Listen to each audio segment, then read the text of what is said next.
Seorang pria terjatuh karena tak kuat turun tanjakan. Hal tersebut terlihat dalam video yang viral di media sosial.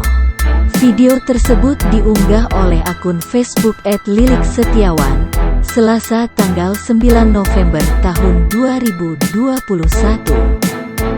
Awalnya, pria tersebut mendorong sepedanya ketika turun tanjakan.